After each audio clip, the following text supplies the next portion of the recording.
You go to the gym expecting the usual, a rhythm of clanging iron, the same faces at the squat rack, polite nods, the brief chatter about PRs and protein. You don't expect someone to learn your schedule, memorize the sound of your shoes on the locker room tile, and then decide they own the right to show up in places you thought were private. But that's exactly what happened to the three people you're about to meet. Real gym routines, real faces, real fear. First, Nolan, a regular who liked his routine and kept his circle small, a lifter named Josh who started as an eager gym acquaintance and ended up a presence Nolan couldn't shake. Second, Louis, 22, who thought a breakup between friends would stay between them until someone began knocking on his windows. Third, an unnamed LA gym member who noticed a man who never worked out, just watched, recorded, and followed. These are not horror movie setups built for cheap scares. These are accounts of ordinary days that tilt into something dangerous, slowly, quietly, until the normal things, DMs, a festival, a run in the park, become the things that keep you awake. If you want more true stories like these, subscribe and hit like, there's more coming. But for now, listen. Nolan and Josh. Nolan's day started like any other. Early morning, a 30-minute drive to a neighborhood gym, a short warm-up, heavy sets, then home. He's the kind of guy who values predictability. He liked the same barbell, the same lane in the pool, the same playlist. That predictability was comfort. It was also, as he learned, a blind spot. Josh was a fixture long before Nolan noticed him. Polished, loud in the best way. He told the kind of gym jokes that got a few smiles, wore clean gear, and lifted big. He approached Nolan one afternoon with a friendly nod and a simple line. "What's up?" They traded bench tips and eventually social handles. Social media was casual. Fitness pages, a couple of tagged photos, the occasional story. It seemed harmless. It was just how people connect now. The first odd thing was not dramatic. It was a DM at midnight after a local festival. A short message, a compliment, an invitation to hang out the next week. Nothing in itself unusual. Nolan replied politely, kept it light. But what started as one message became many.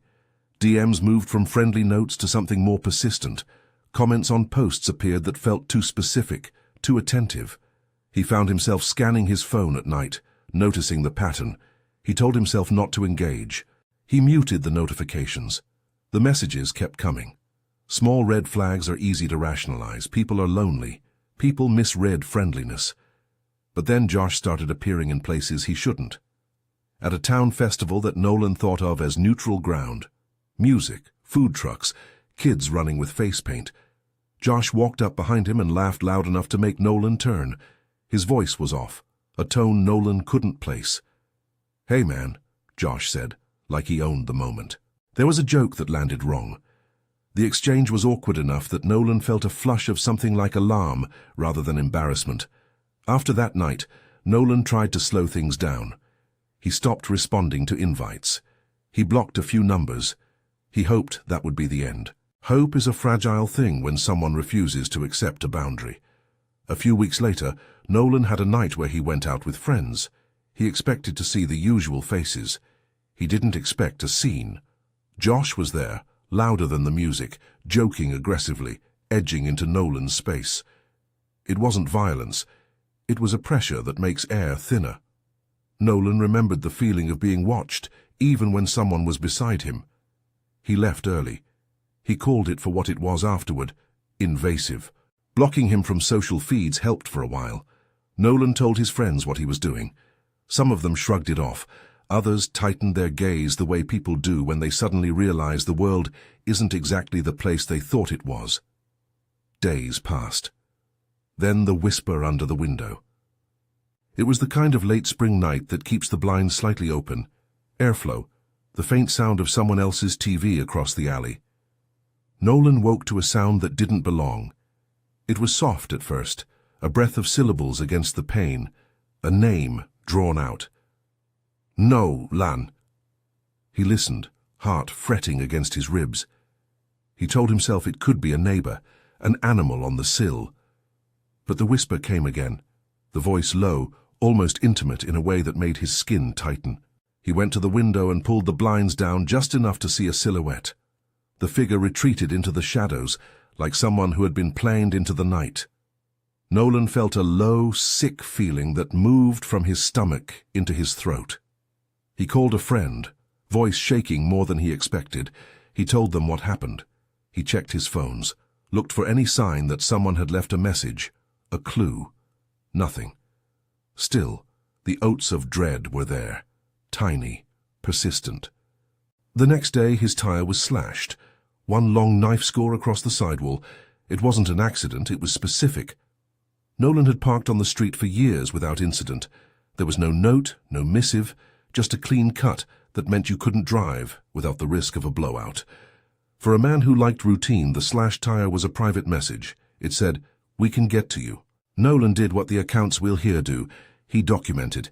He took photos, called the police, filed a report. He installed cameras on his porch and at the driveway. He moved his car closer to the building and started locking his front door in daylight. He switched gyms.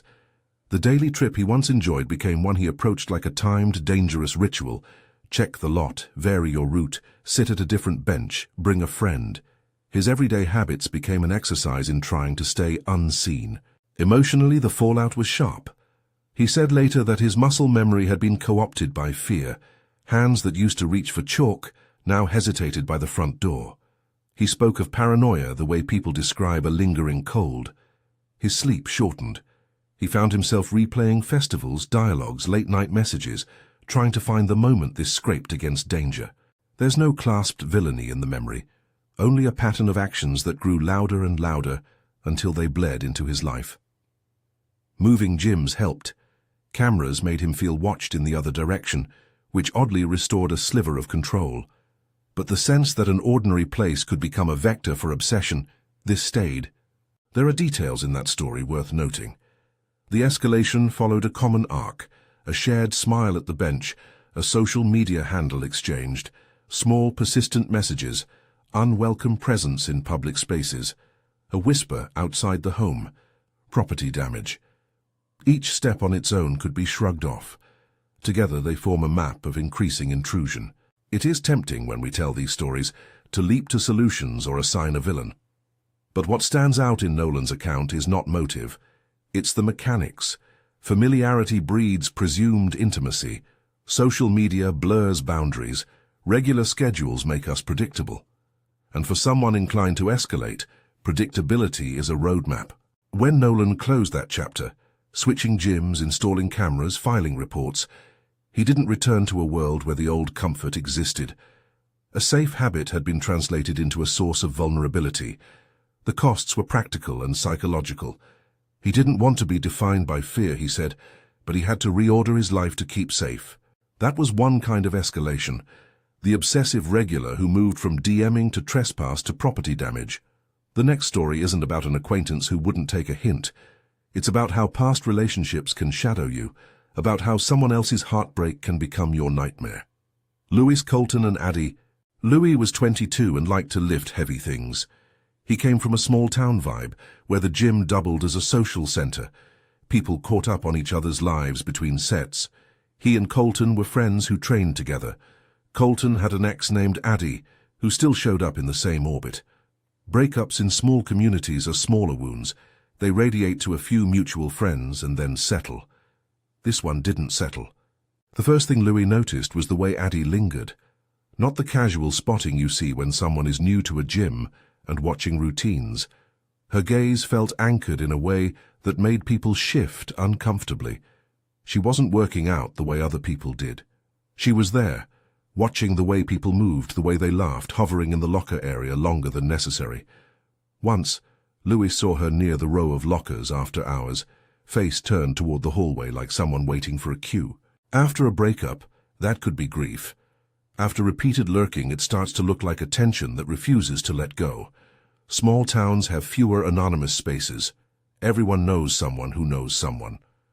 After a few weeks of seeing Addie at odd times, Louis's friends started to notice. They joked at first, then they stopped. The jokes fell silent because the presence in the room had changed. They were no longer just friends catching up. They were people aware of a line that might be getting closer to crossed. Night fell and the line did cross. Louis told the story later with a mix of disbelief and a steadier tone, betraying how much the memory still pinched. Late one night, someone was knocking at his windows. The sound was not in rhythm with the neighborhood. The rhythm was usually slow, the long breath between breaths. These knocks were urgent, impatient, like someone testing a door until it yields.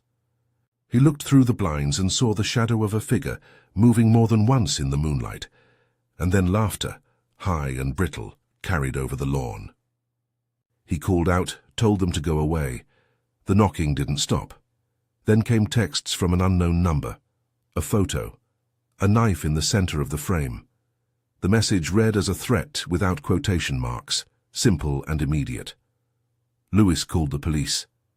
The officers arrived and found signs of someone remaining on the property, footprints, displaced landscaping, the wobble of a latch forced and then closed. It wasn't a home invasion by brute force. It was a different kind of terror. The next steps in that story diverge from the others. In this case, the police tracked down the person. Addie was arrested. Louis pressed charges. Even with an arrest, the aftermath isn't neat. Louis admitted later that part of the terror was the question of how she found where he lived. How did a person who had mostly loitered in a shared facility get access to your address? Was it social media? A careless comment? A mutual friend who offered a location? The uncertainty can feel like an open wound. He felt relief that charges were pressed, and yet there was this lingering, insidious unease, the sense that the boundary had been violated and that the violation could happen again in another form. He changed routines, locked down privacy settings, and for a time avoided walking alone at night. The cost was not only fear, it was the recalibration of normal life into something that felt watched. Louis's story is a reminder that escalation doesn't always end in a legal resolution, but when it does, it still leaves behind the aftermath. Questions about how someone crossed the threshold into your private space, and the knowledge that a familiar place like the gym became an avenue for someone else's instability to spill into your life. That pattern, breakups lingering, then crossing, shows how relationships, even past ones, can remain tied to shared spaces. Where friends and exes overlap, the risk of intrusion grows, especially when one party refuses to respect boundaries. These two stories, Nolan's and Louis's, share a through line. A public space becomes the staging ground for private danger. Both narrators adjusted their lives. Both voiced a new awareness. The gym is not inherently safe. It can be neutral ground that slides into threat. The unnamed LA gym member. The third account comes from Los Angeles, a different kind of setting, bigger city, more anonymity, more bodies passing through. He preferred a certain LA fitness for its convenience and the way late afternoon crowd thinned into a quieter patch. He'd been going for years. Part of what kept him coming was the routine, a treadmill, a steady playlist, the same lane in the pool. Habit made it easy to schedule his life. He started to notice the man at first as a nuisance. The man never worked out. He arrived, sat and watched, not glancing casually, staring. He'd linger in the corner by the stretching mats, phone in hand, eyes fixed. Over weeks, the narrator began to notice the same gestures. The man's head turned in his direction, the phone angled slightly, the slight tilt of his wrist as if recording. The narrator would catch himself lifting his head mid-set, scanning the room, looking for the stare, then feeling small. Maybe he was being paranoid. After all, people watch. People record. It's a free country. But the watching tightened into a pattern. One night at a bar across the street, the narrator saw him again. He wasn't drinking, he wasn't laughing. He sat at the end of the bar and watched. The narrator felt observed in a way he hadn't anticipated. He left early. The man remained. For days, the pattern repeated. Gym glare, bar presence, a photograph of the same profile walking past a coffee shop. The narrator started to vary his routines. He'd go to the gym at odd hours when fewer faces were around. He'd sit in a different place. It changed nothing. Then, on a morning run along a familiar trail, the narrator noticed the same man. At first he thought it coincidence. He crossed to avoid him. The man didn't take the hint. He matched pace. The narrator felt the physical effects immediately. Adrenaline, the prickling at the back of the neck. He tried to increase his stride, put distance between them. The man mirrored it. When the narrator cut off onto a side path with fewer people, the man followed into the trees, the sound of his footsteps close, then rustling in the brush. The narrator ran harder. He aimed for a busy street. When he burst into view of a main road with pedestrians and cars, the follower retreated into the shadow of the woods. That stop, the sudden disappearance back into a place without witnesses, felt less like relief and more like an unfinished sentence. He cancelled his gym membership within a week. He changed running routes and times. He told friends who watched his apps and checked in. The sense of being surveilled didn't evaporate. It just forced new boundaries. He said later that the strangest thing was the way ordinary gestures, someone sitting, someone watching, became loaded with intent.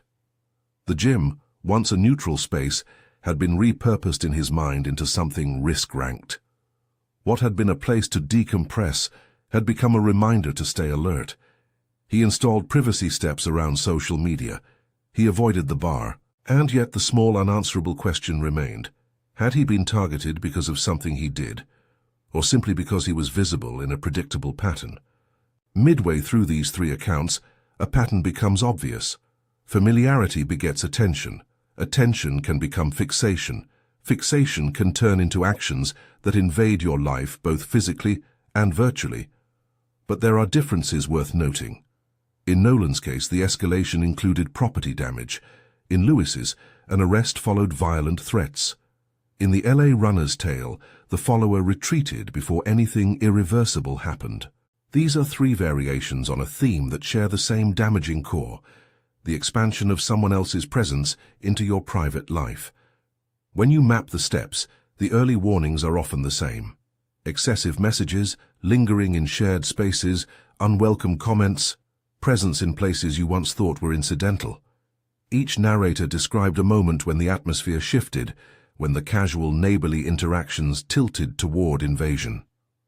In the weeks that followed, their reactions fell within a narrow band. They documented, they reported, they altered routines. There's a nuance here that matters. None of the three narrators describe maniacal, cartoonish villains. They describe people who stepped across boundaries in small increments. This is perhaps what makes these stories chilling. There's no cinematic villain with an obvious mask and motive. There's a series of choices: to linger, to message, to show up. Those choices add together. As we move deeper into the second story, Lewis's night of knocking and unknown numbers, into the arrest and the questions afterward, it's worth sitting with the way these events accumulate. Not every boundary crossing becomes a headline. Not every threat ends with an arrest. But when they multiply, they don't remain private incidents. They shape how a person walks through the world. At this point in Lewis's account, he had already noticed Addie's presence and felt uncomfortable. He had told friends, moved to different workout times, tried to shrug it off. We know the knocking and the photo came later. We know officers were called. We know she was arrested.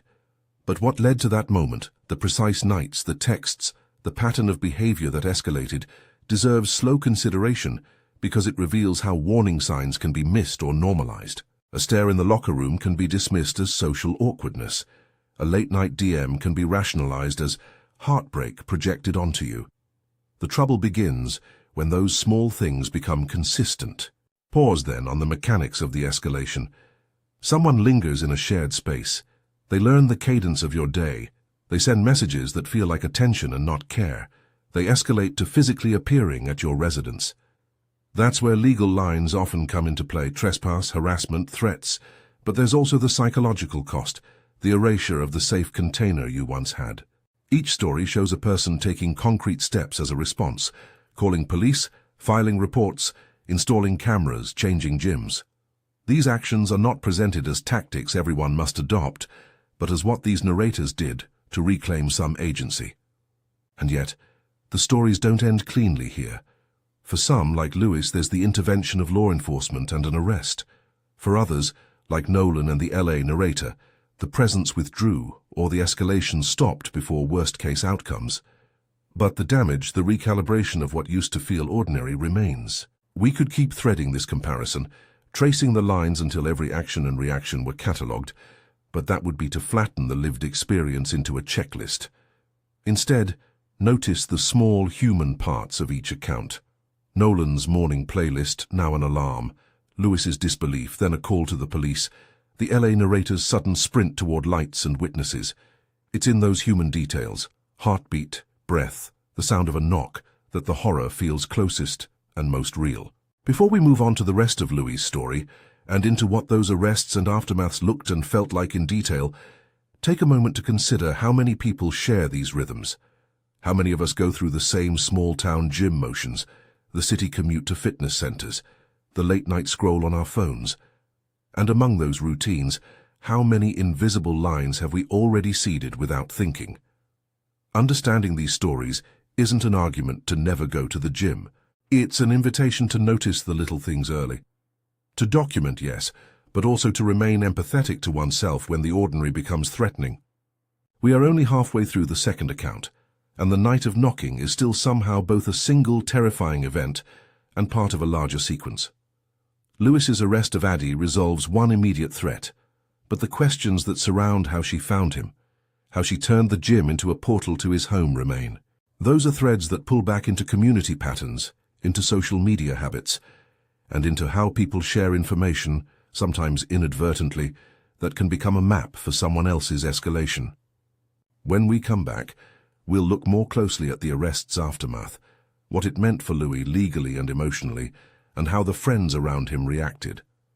We'll trace the immediate steps the narrators took afterward, the documentation, the cameras, the choices to change gyms or drive different routes.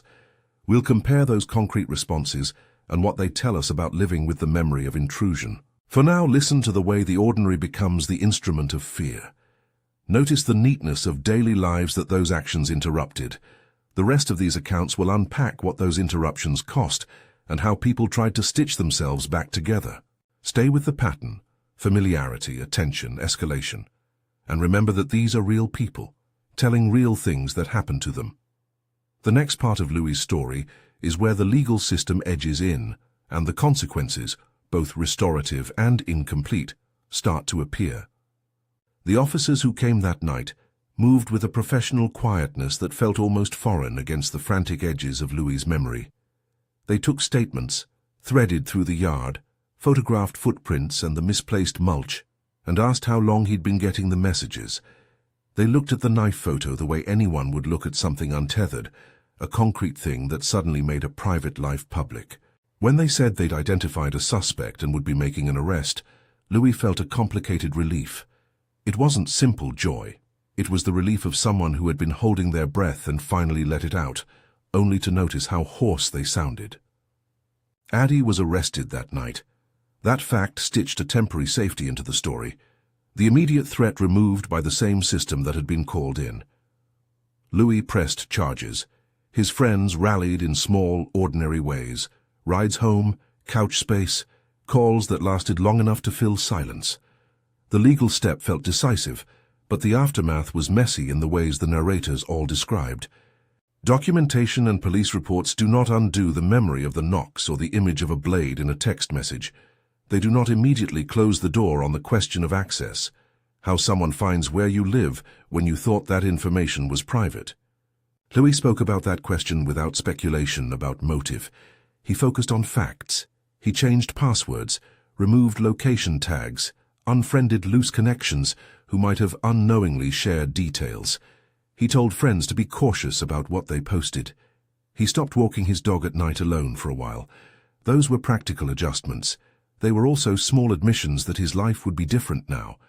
The arrest did not restore what had been taken, a sense of unassailable normalcy.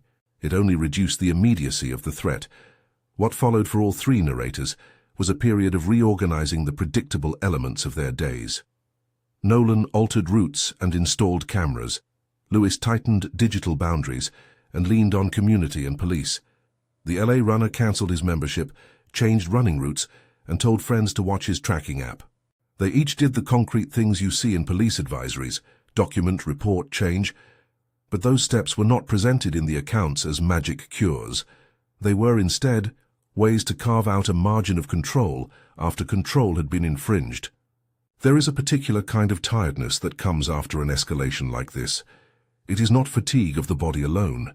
It's the exhaustion of evaluating a room for the presence of someone who might not be there to work out but to watch. It's the small cognitive labor of varying routines to be less predictable. It's the internal counting of exits when you go out. The way a playlist that used to be comforting becomes the soundtrack to scanning for faces. Each narrator described that tiredness in different language. The way Nolan described a muscle memory translated into fear. Louis talked about being jumpy on porches. The LA runner described the sudden, absurd calculation of whether to run at noon or at dawn. The rituals that once helped these people manage their days, an evening jog, a morning set, a quiet session of laps, were now laced with risk assessment. And yet they also described, in the same breath, the small acts that felt like taking ground back. Nolan said cameras helped him sleep a fraction better because the feeling of being watched was now at least reciprocated in a way. Louis found the presence of officers and the paperwork of pressing charges gave him a framework to say, "This happened, and I'm not letting it stand." The LA runner relied on the visibility of witnesses. He sprinted to a well-trafficked street, and that presence, mundane as it was what pushed his follower back into the trees. That is an important detail. Sometimes safety arrives not as a heroic intervention, but as the ordinary fact of someone else's presence, lights and cars and neighbors. It is not glamorous, but it is real. There are other quiet consequences that don't get headlines. For Nolan, the slashed tire meant dealing with insurance, paying to replace a wheel, making calls at odd hours, and staving off the creeping dread that arriving at his own driveway would bring new surprises. For Louis, even after the arrest, he had moments where he felt watched through windows that were closed. For the LA runner, the thought that someone who had once been a face in a gym could follow him onto a trail turned everyday paths into potential places of danger. These are small, persistent losses of carefree routines, of assumed safety, of the ability to move without calculation. A pattern runs through these experiences that is worth slowing down over. The escalation is rarely abrupt. It accumulates in small acts that can be minimized or explained away at first. A compliment becomes a private message, becomes a presence in the crowd. A lingering gaze becomes a knock at the window. A man who sits and watches becomes someone who follows on a run. That accumulation is what makes these stories chilling. There is no single monstrous act. There is a string of tolerable behaviors that, when added together, form a rope around someone's life. Technology threads through each story as both amplifier and a clue. Social media, those casual connections and shared posts, was the vector in Nolan's account, the plausible route by which someone could learn schedules or locations. The anonymous number and the knife photo in Louis's story used digital immediacy to make a threat visceral without a physical encounter at first. The LA runner felt the weight of being visible in feeds and in the physical world at once. None of the narrators blamed technology as if it were the actor. Instead, they described how it became a tool for someone else's escalating attention. The lesson was not technophobic so much as observational. Our digital traces can be mapped if someone intends to map them. Listening to these accounts is uncomfortable because the vulnerability is familiar. Gyms are designed to be social spaces. People make friends at machines and benches. Trainers exchange mind for time. You get used to seeing the same faces. That social familiarity, the narrators said, is precisely what can be weaponized. A shared nod becomes assumed closeness. A mutual friend becomes a thread of access. The small kindnesses that make community feel warm can, in the wrong hands, turn into a claim on personal life. What these stories also show is the variety of community reactions. Some friends shrugged and thought low of the nuisance. Others immediately tightened their awareness. That variance can make it harder to respond. When you tell someone you feel watched and they laugh it off, the experience isolates you further. Several of the narrators emphasized how meaningful it was when one or two people took their concerns seriously, gave rides, listened to the late-night call, waited with them for officers to arrive. Those human reactions are a type of first aid on the emotional level. Not a solution, but a relief. None of the three narrators encouraged confrontation.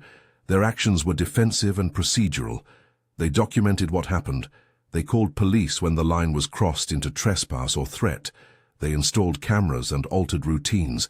They left spaces that felt compromised. Those choices are practical, not heroic. They are the actions of people recalibrating life after boundaries were breached. That restraint in the accounts underlines an ethical point. The narrators did not seek revenge or spectacle. They sought safety. There is a final kind of harm to reckon with here: the way fear reshapes identity. A person who once thought of themselves as carefree about public spaces begins to carry a new narrative about what is safe. Nolan talked about how something as small as reaching for chalk felt different. Louis spoke about evenings that once felt empty, now filled with listening for knocks. The LA runner described a sense of being watched that seeped into other parts of his life. These changes are not necessarily permanent, but they are often enduring. Habit is a hard thing to reclaim when structure has been used against you. And still there is agency in these stories.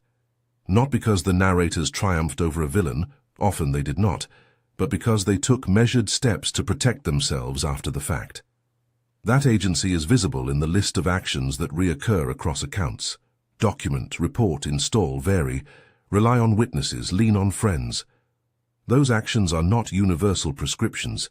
They are the recorded responses of 3 people who found themselves targeted in places they once trusted. If there is a takeaway from the trio of experiences, it is not a panicked call to hide forever. It is a sober reminder that ordinary places, places where we feel known, steady, and secure, can be the exact places in which someone else senses their opportunity. That recognition costs something. It costs time, money, peace of mind.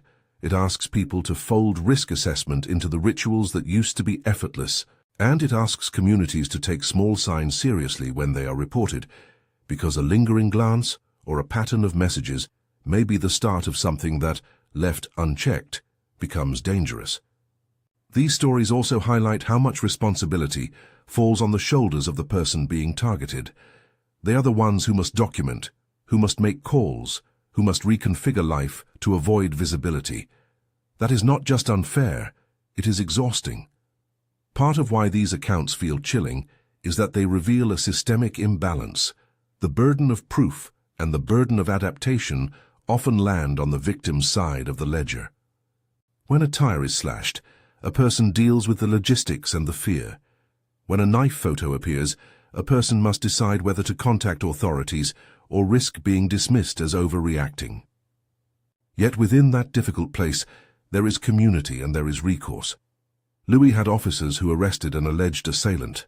Nolan's cameras gave him some regained control. The LA runner's decision to run toward witnesses led his follower to retreat. Those outcomes are not guarantees, but they are examples of how documented steps and social presence can change the calculus of a dangerous encounter. The narrators did not present these as solutions for every case. They presented them as what worked for them in particular circumstances. When the day-to-day returns, if it returns, it does so differently. The gym is not the same neutral space for any of them. For some it's a place they left. For others it's a place they still attend, but with new boundaries. How you reconcile with a place that once belonged to you is a personal choice. The narrator's choices were individual and sensible. Alternate times, cameras, police reports, new gyms. They were also small acts of grieving, of letting go of the naive belief that a familiar face is always benign. As the stories close, there's a lingering image that keeps returning in each account. Routine interrupted. The bench press paused mid-rep. The late-night text that makes a laugh stop. The knock at the window that sounds like a test of threshold. Those images are ordinary in their components, but extraordinary in their effect. That is the source of the chill in the title. These are not cinematic terrors with invented gore. They are the slow, precise erosion of normalcy by a tension that refuses to respect boundaries. So what is left when the immediate danger has passed or been minimized? Practical changes, yes. A different gym, a changed route, cameras, police reports, but also a subtler shift, an altered sense of how trust is extended in public spaces, a cautioning of self that is not weakness but wisdom. The narrators did not become less human for feeling fear. They became more careful. That carefulness is costly, but it is also a form of self-protection in a world that often assumes proximity equals consent. I won't pretend these stories resolve neatly. Some of the questions remain open. How did someone find an address? How long had someone been watching before a face was even noticed? Those uncertainties are part of the damage. They don't make for tidy endings. They make for life adjustments. Yet the narrator's stories also carry a stubborn clarity. When boundaries are violated, document. When threats escalate, involve authorities. When a place feels unsafe, change it. Those are not universal prescriptions. They are simply the actions these people took to restore some measure of safety. If you have an experience like this, if something in these stories resonates or worries you, share it below. This channel is a place where real accounts are heard and acknowledged. Talking about these incidents doesn't spread fear as much as it spreads awareness.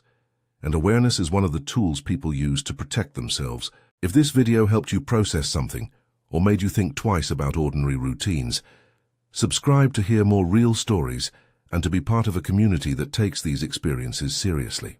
These were 3 true accounts from ordinary gym routines that turned chilling. Nolan, who moved from friendly nods to a whispering presence and a slashed tire. Louis, who went from noticing lingering behavior to a night of knocking, a weapon image, and an arrest. And the unnamed LA gym member who noticed being watched, then followed on a run and had to sprint toward witnesses to break free. Each story shows the same mechanics in different clothes: proximity, persistence, escalation, and response. Walk into a gym expecting iron and sweat, yes, but also carry the awareness that familiarity can be a vulnerability, and that small signs, persistent messages, lingering presence, boundary crossing, are worth taking seriously. These speakers did not seek drama, they sought safety. Their stories are chilling because they are true, and because they show how quickly the ordinary can be bent into something dangerous. If you have a story to tell, or advice born of experience, leave it in the comments. Share to spread awareness. And if you want more carefully told true accounts, hit subscribe. We'll keep listening and telling, because these are the moments that remind us ordinary places are worth protecting, and that vigilance, while costly, can make a difference.